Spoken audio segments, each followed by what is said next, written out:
Fijn dat je weer kijkt naar een nieuwe uitzending van Pela Maas in Zicht. Vandaag krijg je tips hoe om te gaan met de gevolgen van de stijgende kosten en wat de gemeente hierin voor je kan betekenen. Nemen we een kijkje bij het onderhoud van bomen en worden we bijgepraat over het nieuwe digitale loket van de archiefdienst van Pela Maas. Ten slotte leggen we uit waar de bladkorven voor bedoeld zijn.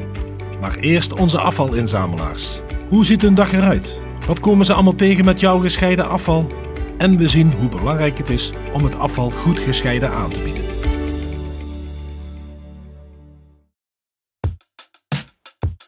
In de vroege ochtend melden de medewerkers van de afvalinzameldienst zich bij de gemeentewerf aan de John F. Kennedylaan. We mochten een dagje mee met chauffeur Sander en beladers Wilbert en Mike.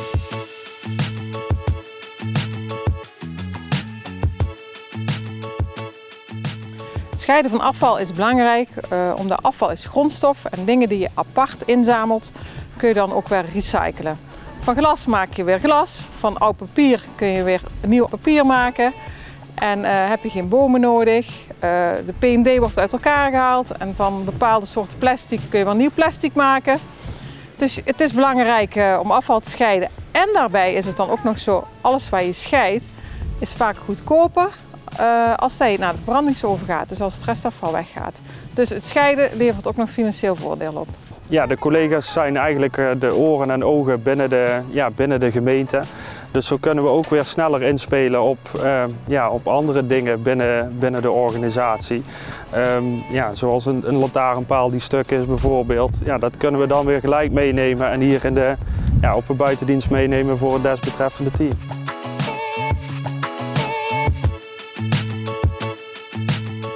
We staan bij de twee compartimenten van de vuilniswagen. Eén compartiment gebruiken we voor GFT en het andere compartiment gebruiken we voor de restafval of voor de PMD, dus de plastic, metaal en drankverpakkingen. Het afval van de gemeente Pela Maas gaat in eerste instantie naar de overslaglocaties in Venlo. En vanuit Venlo gaat bijvoorbeeld het GFT in de composteerinstallatie in Venlo. Het restafval wordt vervoerd vanuit Venlo naar Moerdijk. Het P&D dat gaat naar Rennewie in Venlo en gaat naar Kempen in Duitsland waar het de sorteerinstallaties in gaat.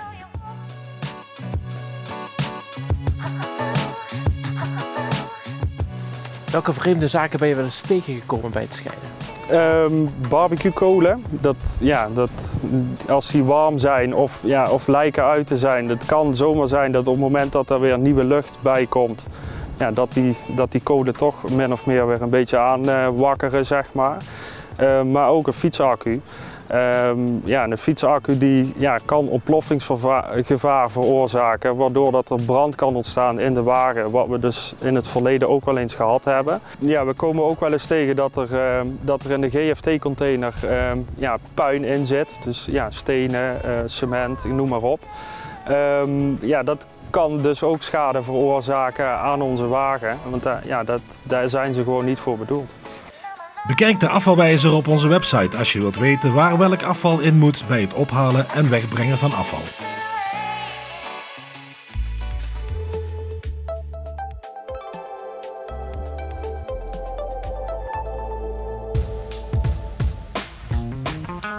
Ik zie wat jij niet ziet.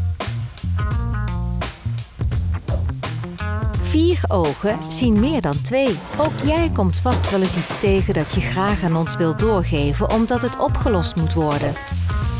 Denk bijvoorbeeld aan een omgewaaide boom, een lantaarnpaal die het niet doet, een gat in de weg of afval dat is gedumpt.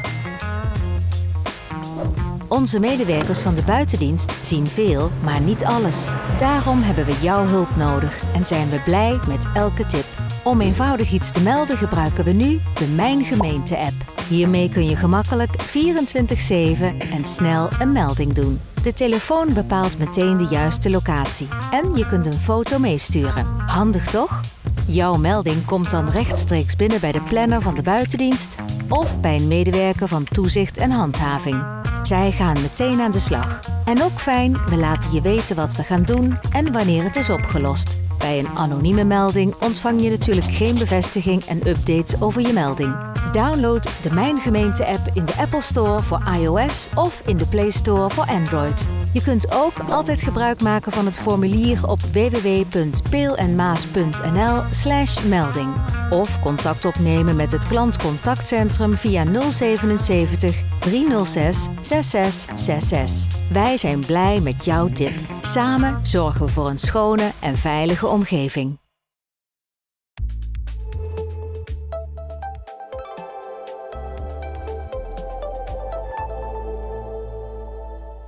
Gas, benzine, boodschappen, alles wordt duurder.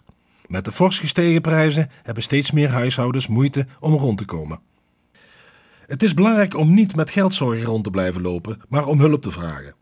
Bo van Lier van het team Maatschappelijke Ontwikkeling legt uit waarom dit belangrijk is en wat de gemeente voor je kan betekenen. Nou, eigenlijk willen we vooral de oproep doen dat iedereen in deze tijd, de kosten stijgen, het wordt financieel voor iedereen krapper. Dus we willen vooral de boodschap afgeven dat iedereen zich ook kan melden. Er zijn verschillende instanties, denk aan een kledingbank, een voedselbank, maar ook veel laagdrempeliger. Wil je eens een keer hebben dat iemand met je meekijkt naar je budget, reik eens uit naar de gemeente, meld je en we kijken met je mee. Dit kan ook bij de wegwijzer, Voortmeer, ze kijken ook gericht met je mee. Maar vooral het meldstukje. En dan kunnen we je verder doorverwijzen naar de instanties die er zijn. Het is belangrijk om niet met geldzorgen rond te blijven lopen, maar om hulp te vragen. We merken wel dat mensen waarvan het in de eerste instantie dus niet verwacht wordt, dus ook mensen uit een regulier middelinkomen die het altijd goed hebben kunnen redden, zijn nu naar voren komen met het probleem van het lukt me niet meer en ik voel me helemaal niet aangesproken omtrent arm zijn of armoede. En dat is waar mensen toch wel vaak tegenaan lopen. Die barrière en die schaamte die erbij komt van God, het lukte me eigenlijk altijd en nu lukt het me niet meer. Die drempel merken we, die is enorm groot. En zelf kan ik me dat natuurlijk ook voorstellen, want het vragen om hulp is niet makkelijk. Laat staan als het om een hele gevoelige situatie ligt zoals je financiën. Toch is het belangrijk om je te melden, omdat we dan gericht met je mee kunnen kijken van wat speelt er, waar kunnen we je helpen en wat werkt het beste voor jou en jouw situatie. Men mag van de gemeente verwachten dat als ze zich melden, dat ze met ze mee gaan kijken naar hun budget. Eventueel kijken welke instanties ze verder kunnen helpen. Dus bijvoorbeeld op het gebied van contributie voor de kinderen, daar zijn fondsen voor. Of ze daarvoor in aanmerking komen. Maar ook gewoon de algemene begeleiding in, mijn financiën zijn nu anders of moeilijker. Hoe kan ik dit het beste uitvoeren? Hoe kan ik daarmee omgaan? De gemeente kan je helpen. Stuur een e-mail naar werkenninkomen@pelamaas.nl met je naam, adres en telefoonnummer. Dan nemen wij contact met je op. Nou, de laatste tip die ik eigenlijk, die heb ik denk ik al best veel benoemd nu. Maar het is heel belangrijk dat als je ergens tegenaan loopt, meld je. Laat het weten bij de gemeente, want we kijken met je mee. En dat hoeft niet te zijn omdat je al hoge schulden hebt, maar ook als je je zorgen maakt. Of als je ergens tegenaan loopt waarvan je denkt, ik zit nu nog niet in de problemen, maar ik voorzie dit wel in de toekomst. En dat heeft niet te maken met, ik moet bestaan vanuit een minimumloon. Maar het heeft gewoon te maken met, ik maak me zorgen, help me en we kijken met je mee. Op de website vind je een compleet overzicht van de regelingen die er zijn. Ga naar www.pelamaas.nl en klik op de knop Grip op geld.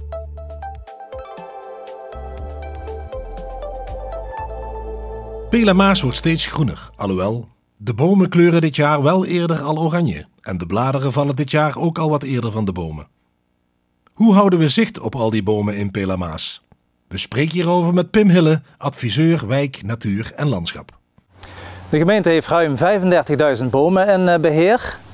Dat zijn laanbomen en solitaire bomen, zogenaamde vrijstaande bomen. De bomen in de bossen zijn daarvoor niet meegerekend. En als eigenaar van een boom heb je altijd een zorgplicht, een wettelijke zorgplicht. En dat houdt in dat je je bomen regelmatig moet onderhouden en moet inspecteren om de risico's zo klein mogelijk te houden. Nou, in Pelamaas hebben we dat goed geregeld. We hebben alle bomen op een digitale kaart staan en we kunnen van al die bomen zien welk soort het is, wanneer die is aangeplant, wanneer de boom is onderhouden, geïnspecteerd en nog heel veel meer informatie. We onderhouden al onze bomen in een cyclus van 3 jaar en dat wil zeggen dat we ongeveer per jaar 1/3 van alles bomenbestand onderhouden.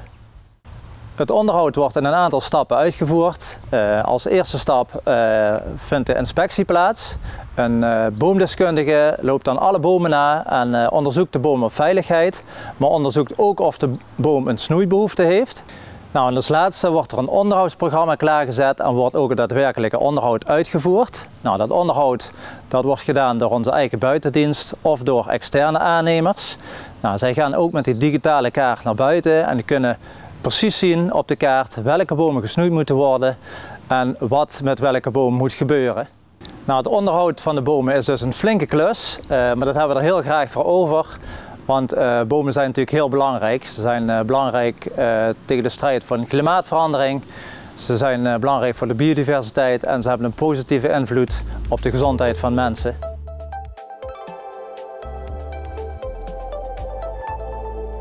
Pelamaas heeft een nieuw archiefsysteem.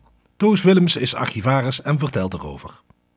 Ja, vroeger hadden we alleen maar inventarissen. Die hadden we gedigitaliseerd op internet staan. Dan kon je ze doorbladeren in een pdf. En nu kun je in een zoeksysteem met zoekvelden die rechtstreeks door alle archiefbestanddelen heen zoeken. En dan hoef je niet per inventaris door te akkeren, maar in één keer met één zoekveld door alle inventarissen in één keer heen. Dit is dus de website van de gemeente Pelamaas. En onder het kopje inwoners en ondernemers, alle onderwerpen beneden gemeentearchief, kom je bij het archiefportaal. Je kunt in ieder geval terecht voor informatie van zaken die afgerond zijn en die openbaar zijn. Dus beide moeten gelden. Ze zijn afgerond en ze zijn openbaar. En openbaar is eigenlijk dat er een formele overdracht is van de administratie naar het archief. En dan hebben we nog controles nodig op het gebied van de AVG. Want mensen die leven willen ook niet dat alles over hun ook gewoon gedeeld wordt met iedereen. En zeg maar de privacy-informatie zoals geboorte, huwelijk en overlijden en waar iemand gewoond heeft, dat zijn dingen die geven we nog niet zonder meer vrij. Die komen pas vrij als de meeste mensen uit die periode overleden zijn. Hier staan bouwvergunningen van alle 4 de gemeenten, de hele oude archieven van de 4 voormalige gemeenten van Helden, Kessel, Maasbree en Meijel. En bijna niks van Pelamaas. Want Pelamaas werkt sinds 1 januari 2010 digitaal. De oudste stukken in het archief gaan honderden jaren terug in het verleden. 1545 zijn de oudste stukken, die zijn van Maasbree. En van Helden is het oudste stuk 1588 en daar zitten kopieën in, dus overgeschreven werken uit 1412. Maar die zijn na 1588 een keer overgeschreven. Het bekende Registrum Heldense van de Zwarte Grens. Dit is een stuk van 1603. En als we het stuk gedigitaliseerd hebben, kan de digitale bezoeker rechtstreeks in het stuk zelf kijken en die kan het ook downloaden. Inwoners konden al via de site informatie achterhalen, maar nu is het nog makkelijker en sneller te vinden. Ja, het voordeel is dat mensen dus rechtstreeks door al die inventarissen kunnen zoeken in plaats van dat ze inventaris voor inventaris door moeten akkeren. Dat ze in één keer met de zoekwoorden bijvoorbeeld stukken uit de oorlog kunnen vinden van al de 4 de voormalige gemeenten. En dan ook in één keer die zaken aan kunnen vragen. En als we ze digitaal beschikbaar hebben, want we hebben maar een klein deel digitaal beschikbaar, kunnen ze het ook gelijk bekijken. En soms is het wel digitaal beschikbaar, maar niet op het portaal. Dan kunnen wij het snel leveren. En als we het nog niet digitaal hebben, kijken we of we het digitaal kunnen maken. Daar hebben we een paar weekjes voor nodig. Bijzonder zo'n archief. Maar kan een zoekmachine als Google ook niet helpen? Ja, op Google kun je dus heel snel zaken vinden, maar je weet niet of het waar of niet waar is. Je moet dan ook vaak verschillende sites doorakkeren om te kijken van nou krijg ik dezelfde soort informatie, kan ik er steeds beter van uitgaan dat het waar is. Maar wat in het archief zit, is zeker waar. Dat zijn vastgelegde processen door de overheid, tenminste in het overheidsarchief. En die zijn gewoon, daar kunnen wij garant voor staan dat die informatie waar is. Nee. En Google is ook nog zo ingericht dat als jij voorkeuren hebt voor bepaalde zaken, dan krijg je daar ook steeds weer hits op. Dus eigenlijk kom je in een soort bubbel te zitten. En dat heb je met het archief niet.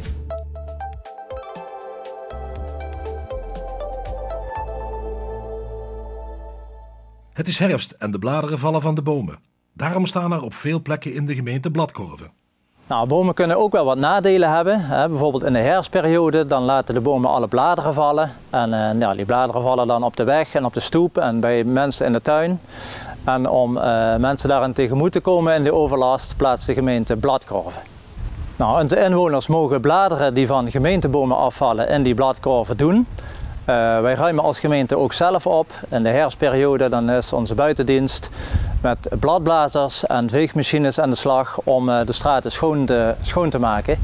En als aan het einde van het seizoen alle bladeren van de bomen zijn en de wegen weer schoon zijn, dan ruimen wij de bladkorven weer op. In de bladkorven hoort geen snoeiafval of bladeren uit je eigen tuin. Deze horen in de GFT-bak of kun je bij het Milieupark inleveren. Dit was Pela Maas Inzicht voor deze keer. Woensdag 7 december is de volgende uitzending. Zien we jou dan weer?